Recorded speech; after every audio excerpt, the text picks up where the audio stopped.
And so, my friends, it is with humility, determination, and boundless confidence in America's promise that I accept your nomination for President of the United States. Hillary Clinton pledges to build a stronger economy for everyone during her acceptance speech last night. Also took some swipes at Republican nominee Donald Trump. And it's great to welcome back Dr. Matthew Wilson, Associate Professor of Political Science at Southern Methodist University. Thanks for coming in. Oh, thanks for having me. The delegates last night heard from a Muslim father of a U.S. soldier who was killed in combat. Let's listen to that. He vows to build walls and ban us from this country. Donald Trump, you're asking Americans to trust you with their future. Let me ask you, have you even read the United States Constitution? So what are your thoughts? Well, that was a pretty powerful moment, I think, for supporters or opponents of Hillary Clinton or Donald Trump. Your heart goes out to anybody who's lost a child in combat, as they had. And certainly, I mean, it's part of the Democrats' emphasis in this election that they're the multi-ethnic party, and they're trying to use that to draw contrast with Donald Trump. All right, when it came time for Hillary Clinton to speak, she also made reference to Donald Trump's proposal to build that wall between the U.S. and Mexico. We will not build a wall. Instead, we will build an economy where everyone who wants a good job can get one.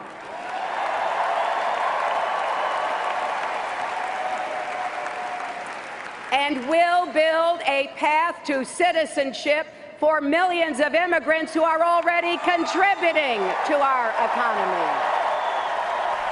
You know, the wall, in public surveys, there is a lot of support out there for it. And when Democrats talk about a path to citizenship for immigrants now in the country who are here illegally, you know, that does meet with some pushback from the public. Absolutely. This is not a pure winning issue for either party. There are real divisions in this country over immigration, and it's going to be one of the central issues in this fall campaign, because Hillary Clinton and Donald Trump really could not hold more different positions on the question of how to deal with immigration. Last night, Hillary Clinton went all in on the path to citizenship, legalization, what Donald Trump would call amnesty.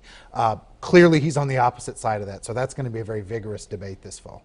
All right, and last night, Hillary Clinton also making reference to the fact that she is the first woman ever nominated for president by a major U.S. political party. And we will help you balance family and work. And you know what? If fighting for affordable child care and paid family leave is playing the woman card, then deal me in. So how will that play with voters around the country? There's an enormous gender gap in this election. There's been a gender gap for some time in American politics. Women are a bit more Democratic than men, but it's more than a bit this time. There's huge differences. Women tend to really be pushed away by Donald Trump.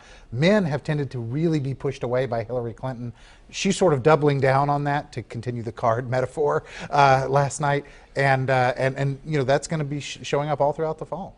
And you hear about both candidates, Trump and Clinton, will be trying to motivate the base. They'll be playing to the base. That was a good example of that. Exactly. Okay, we want to hear one more quote from Hillary Clinton. Like a number of speakers at the Democratic National Convention this week, she was talking about whether Donald Trump has the temperament to be commander-in-chief and the American president. Imagine, if you dare, imagine him in the Oval Office facing a real crisis. A man you can bait with a tweet is not a man we can trust with nuclear weapons. I can't put it any better than Jackie Kennedy did after the Cuban Missile Crisis. She said that what worried President Kennedy during that very dangerous time was that a war might be started, not by big men with self-control and restraint, but by little men, the ones moved by fear and pride. You know, I had never heard that quote from Jackie Kennedy, but one of our producers, Arnold Evans, looked it up, and she did, in fact, make that comment. Well, and Hillary Clinton's applying it to Donald Trump is a Yeah. real shot across the bow. I mean, she's going after Donald Trump hard. And she made pretty clear last night that her pitch in the fall campaign is going to be very heavily centered on saying Donald Trump as president ought to scare you. And both candidates this fall have high negatives. So each one has as a core element of their strategy trying to get people to reject the other. We saw that last night from Hillary Clinton. We saw it in Cleveland from Donald Trump. So I would expect a pretty nasty campaign going forward. And we'll see. It'll be very interesting to see what kind of convention bounce, if any, Hillary Clinton receives after this week. Okay, Professor Matthew Wilson with SMU, thank you so much, as always, for coming in.